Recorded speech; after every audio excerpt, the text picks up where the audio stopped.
Hey folks, Dr. Mosier here, and today I want to talk to you about the most important vertebrae in the entire spine. Now, let's just recap. You have 7 in the neck. That's the same number as a giraffe.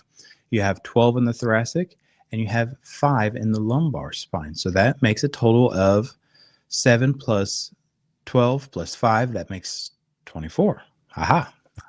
So now, what is the most important one out of the 24 vertebrae? And that is what we call the atlas. Now, the atlas, it's nicknamed from the Greek mythology where the atlas character, I guess, is holding the world on his shoulders. And in this anatomical analogy is the world is your head, your brain, right? And so this bone here, the atlas, okay, this is my 3D model print that Ellen made for me. Isn't she lovely? And axis is literally the axis point, right? And so the dens here is what allows the cervical rotation. 50% of the rotation comes from just this pivot point right here. The other 50% is via the other 6 or 5 cervical vertebrae. Okay, so pretty important. So a lot of range of motion here.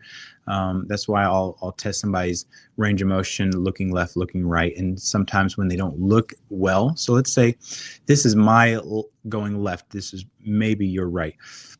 I get confused with the cameras in the back and the forth. So anyway, going left, say someone doesn't look as far to the left. It could be an atlas subluxation, because what can happen is the atlas will go laterally, so that will shift up and forward, right? And so then when they try to turn, they're jamming against the skull, because the skull sits right on these grooves right here, okay? Okay, so why is this so important? If it just deals with range of motion, that's not really a big deal, doc. Right. Notice this opening, and even with C2 here, there's quite an opening, okay? And so with your brain, you have then the cerebellum and then the brain stem. Your brain stem is right in here, okay? And then from there, it turns into the rest of the spinal cord, okay? Brain stem is a very important aspect of our body because it controls a lot of the autonomic functions and regulations, our very primitive portion of our brain that keeps us alive. So when you are subluxated, misaligned here, a lot of things can happen. One being fibromyalgia. Okay, so what is fibromyalgia? Clinically, fibro is just tissue. That's what it means. Algia is pain. So tissue or muscle pain. That's literally the diagnosis. Okay, what happens with this, and just in particular with fibromyalgia, is there is a lowering of the pain threshold, right? And so someone with fibromyalgia, for instance, when they're subluxated here, they have a lower pain tolerance. So everything hurts. And it's exacerbated or aggravated, excuse me, by stress. So wait, stress and pain goes hand in hand? Yes, and there are studies on that. We don't need to dive into it, but yes, yes, and yes.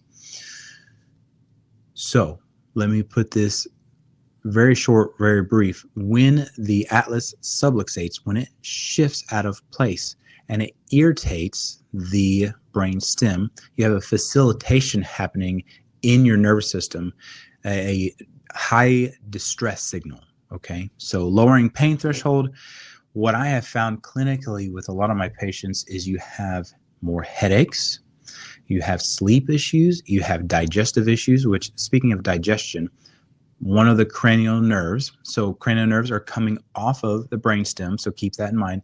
Cranial nerve number 10, the vagus nerve. What does that innervate? And it innervates the entire GI tract. So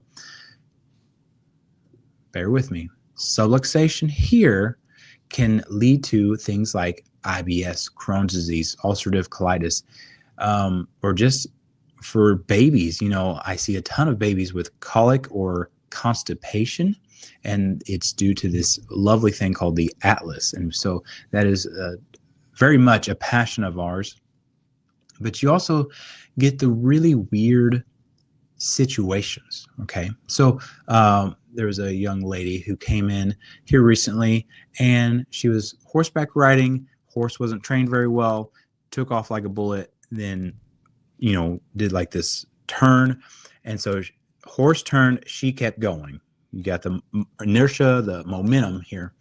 And so she fell on her elbow, but did this weird whiplash, but it was a side whiplash, which is even worse.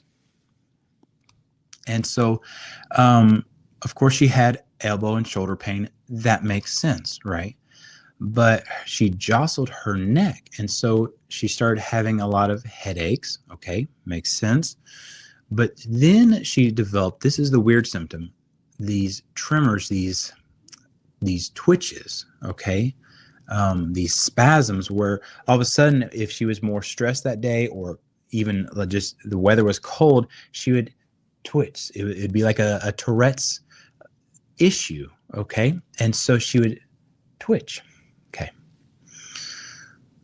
We looked at her x-rays. This bone was clearly offset, and we can see that with our imaging. And so we started addressing that. We started adjusting. And only 2 weeks into her care, and she's already, the Tourette's symptoms, the spasm, like I described, gone. The headaches, gone. Doesn't matter if she's stressed that day, or doesn't matter if it's cold out, and it's been here recently cold. Another case, we see a lot of anxiety and depression. Honestly, there's a lot of heartbreak in our community, but we don't need to dive into that. But something that really gets to me is the folks with panic attacks.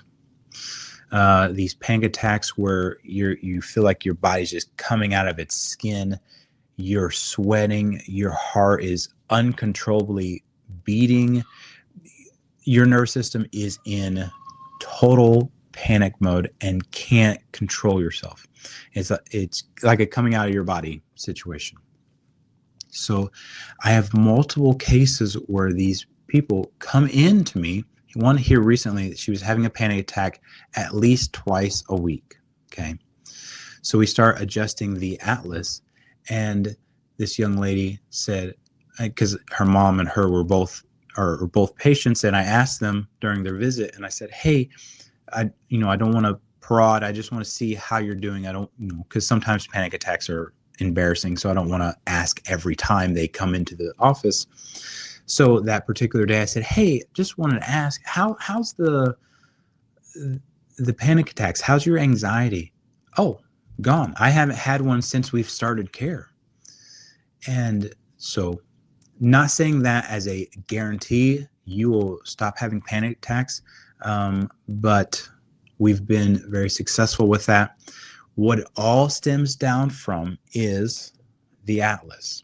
So if you know someone that's struggling with a lot of abnormal situations, we want to check their atlas. We want to see what is going on at the very top where the brain and the spinal cord meet, right? And that's the brainstem. Vitally important.